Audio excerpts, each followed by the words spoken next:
할렐루야! 바퍼주는 가스펠 39번째 시간입니다. 오늘은 사사기 12장 1절에서 7절의 말씀입니다.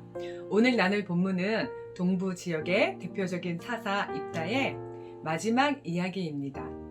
이스라엘 범죄의 악순환과 하나님의 구원 사역을 기록하고 있는 한 사이클로서 사사기 10장 6절에서 12장 7절의 종결 부분입니다.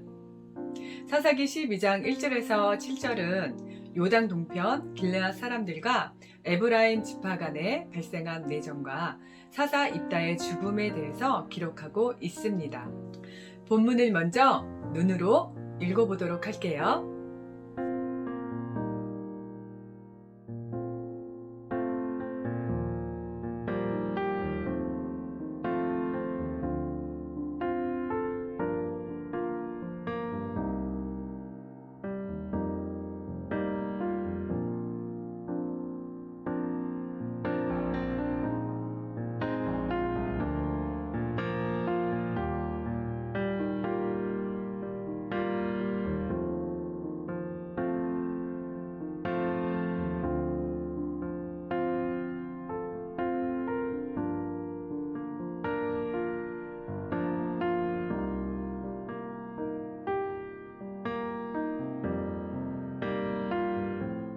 먼저 이번 이야기의 발단이 되는 1절을 보도록 할게요.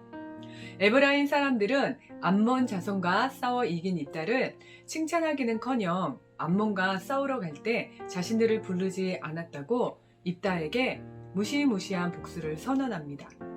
처음부터 몇 가지 질문이 떠오릅니다. 시비를 걸어오는 에브라임은 어떤 지파일까요? 그리고 길르앗 사람인 입다는 어느 지파일까요? 길르앗 사람 입다와 에브라임 지파는 같은 히브리 민족이면서 왜 이렇게 원수 같은 모습을 보이는 걸까요? 먼저 입다가 어느 지파 사람인지 알아볼게요. 입다가 처음 등장한 11장 1절을 보면 입다는 길르앗 사람이라고 칭합니다. 여기서 길르앗은 지역명이면서 동시에 입다의 아버지 이름이기도 합니다. 이스라엘 지역의 지도를 보면 더 이해하기가 쉬울 것 같아요.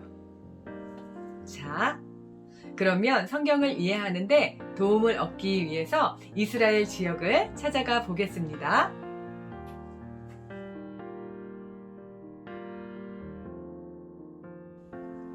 지도를 보며 이스라엘 지역을 간단히 설명을 하면 위에 보이는 비교적 작게 보이는 호수가 갈릴리 호수입니다. 지도상으로 작아 보여도 성경에서 갈릴리 바다라고 부를 정도로 실제로는 큰 호수입니다. 그리고 아랫부분에 조금 크게 보이는 것이 사해예요. 사해 역시 실제로는 바다가 아니라 육지 안에 있는 아주 큰 호수입니다. 위에 갈릴리 호수에서 사해까지 북쪽에서 남으로 흐르는 물줄기가 바로 우리가 많이 들었던 요단강입니다. 이렇게 이스라엘은 요단강을 경계로 동과 서로 나누어지게 되고요. 오늘 입다가 속한 길르앗 사람들은 요단강 동편에 있는 이곳 길르앗 산지를 중심으로 사는 사람들을 지칭한다는 것을 알 수가 있어요. 위성 지도로 산맥 부분이 보이기도 하네요. 그렇다면 길르앗 사람들은 이스라엘의 어느 지파에 속한 사람들일까요? 민수기 26장 29절을 보면 길르앗 사람들이 므낫세 지파의 자손들임을 알 수가 있습니다. 그리고 28절에 설명되어 있듯이 므낫세 자손인 길르앗 사람과 에브라임 지파는 그 조상들이 요셉의 두 아들로부터 시작된 지파들임을 또한 알 수가 있습니다. 이스라엘의 12지파가 모두 야곱의 아들들로부터 출발한 한 형제 종족이지만 그 중에서도 므낫세와 에브라임은 한 세대가 더 가까운 요셉의 두 자녀들입니다. 에브라임과 길르앗 사람들, 이 히브리 민족 간의 전쟁은 누구보다 가까워야 할 두 형제 지파 간의 살육이었던 것이죠. 12장 1절에서 에브라임 사람들이 입다가 암몬과의 전투에 에브라임 지파를 부르지 않았다는 이유로 선전포고를 하였고 또한 4절에서 길르앗 사람의 출신을 모욕하는 발언을 함으로써 사태는 걷잡을 수 없게 흘러가게 됩니다. 에브라임은 길르앗 사람들이 에브라임에서 도망한 자라고 모욕하지만 이것은 사실이 아니에요. 길르앗은 에브라임 지파에서 떨어져 나가거나 도망친 무리들이 아니라 므낫세 지파의 한 분파인 마길의 아들 길르앗의 후손인 것을 우리는 이미 앞에서 살펴보았습니다. 그리고 에브라임과 므낫세 중에 있다는 표현은 길르앗 사람은 어느 지파에도 소속되지 못하는 출신도 없는 떠돌이라는 모욕적인 표현으로 이해할 수가 있습니다. 모두 사실에 근거하지 않는 말을 하며 에브라임 자신들이 암몬과의 전투에서 공을 세우지 못한 것에 대한 화풀이를 하고 있는 것입니다. 그리고 입다 또한 상대방이 하는 거짓 이야기를 한 귀로 흘려버렸으면 되는데 입다도 같은 종족을 향해 전쟁을 실행해 버립니다. 길르앗 사람들이 요단강 나루에서 지키고 있다가 도망가는 에브라임 사람들이 있으면 십볼렛이라고 발음해 보게끔 하라는 이야기가 나옵니다. 여기에서 십볼렛이란 흐르는 강물이라는 뜻이라고 하는데요. 성경을 보다 보면 이스라엘 민족이 우리 민족과 비슷한 점이 많다는 것을 자주 생각하게 되는데요. 지역에 따라 시옷을 다르게 발음하는 차이가 있었던 것 같아요. 우리 기준으로 보면 쌀밥 해봐 해서 쌀이 되면 살려주고 쌀이라고 하면 에브라임 사람이니 강을 건너지 못하게 하겠다는 이야기인데요. 그 결과 입다는 형제 에브라임 지파에 대한 무자비한 살육으로 전쟁을 끝맺게 됩니다. 이방 민족인 암몬을 이기고 승리한 이야기로만 끝났다면 훨씬 좋았을 입다의 이야기에서 그 마무리에 일어나지 않아도 될 사건들이 일어나고 또 그것을 기록하고 있는 이유는 무엇일까요? 사사기는 사사라는 영웅을 그리고 있는 이야기가 아니기 때문입니다. 여기서 사사기를 관통하고 있는 주제를 살펴볼 필요가 있습니다. 사사기 17장 6절과 21장 25절에서는 같은 이야기를 하고 있습니다. 그때에는 이스라엘에 왕이 없었으므로 사람마다 자기 소견에 옳은 대로 행하였더라. 하나님을 왕으로 생각하지 않은 이스라엘 사람들은 자기의 생각에 옳다고 생각하는 대로 행하게 되었고요.